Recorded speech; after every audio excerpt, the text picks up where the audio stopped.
What's up, everyone? I'm Jocelyn, and welcome to the pelvic stretching routine. In this video, I'm going to show you how to stretch your pelvic muscles, the muscles that attach to the pelvis, correctly. You have two objectives in this video series. Objective number one is to learn how to perform these powerful yet simple stretches for all the muscles that attach to the pelvis. And number two, to be able to identify ways you might lose the stretch to an area elsewhere, deeming the stretch you're currently doing a little less effective.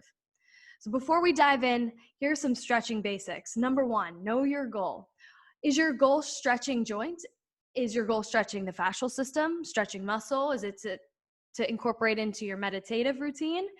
Is it for short-term pain relief, long-term pain relief, or for performance?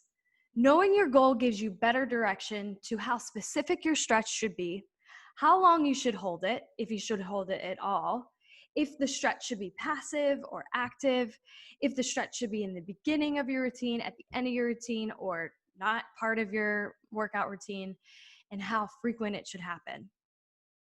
The goal for this program is to mainly stretch muscle tissue.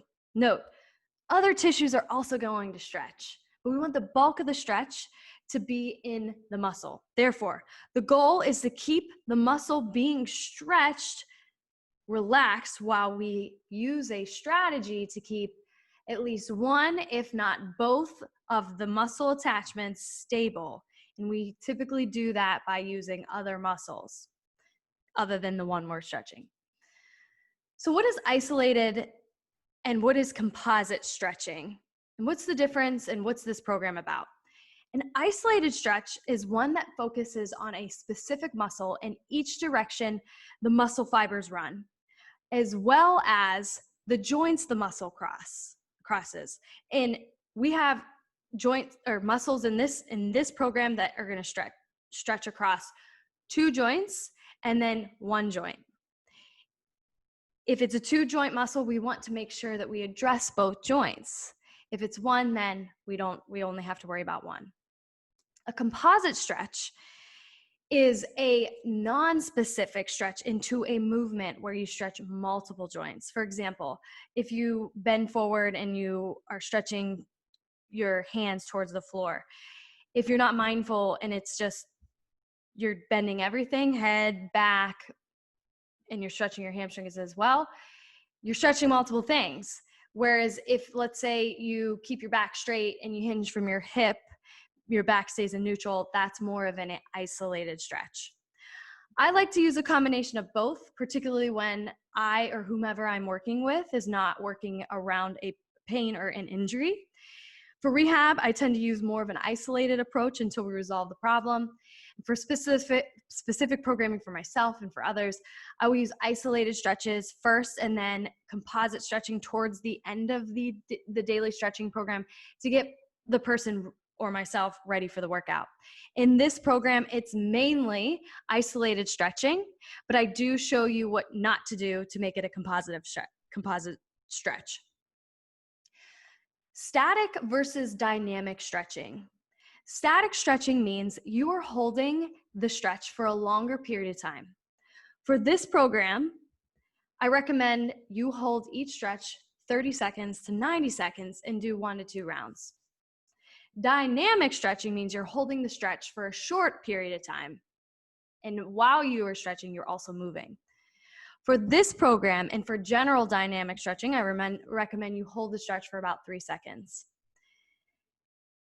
When should you stretch? It depends on what you're doing. If you're doing a ballistic, powerful, fast movement, like sprinting, jumping, things you see in HIIT workouts, you want to incorporate a dynamic routine alongside other warm-up components versus stretching statically. After your workout, I recommend a static routine. If you're doing a workout where you will be moving at a slow, controlled pace, either is generally fine, but I prefer a dynamic routine in the beginning and a static routine at the end. These stretches in this program can be used in the beginning or at the end of your workout. And most can be completed as a static or a dynamic stretch. But however, most of these stretches are more suitable for a static routine. There are variations of these stretches that are more easily added to a dynamic routine, but a little bit more technical to execute to keep them isolated. Now, how intense should your stretching be? You should feel a moderate stretch in the target muscle. If you don't feel it, you might be losing the stretch to other areas of your body. Or you may not need to focus on this area right now. If it's really intense, you may need to back off or use props like pillows, counters, med balls, etc.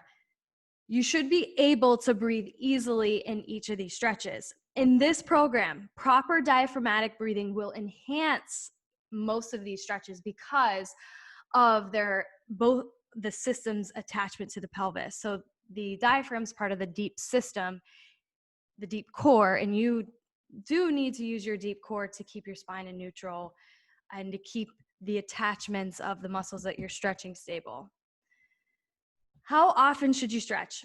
I recommend incorporating a stretching routine 3 to 5 days per week. It doesn't have to be long, 10 to 15 minutes is what I shoot for.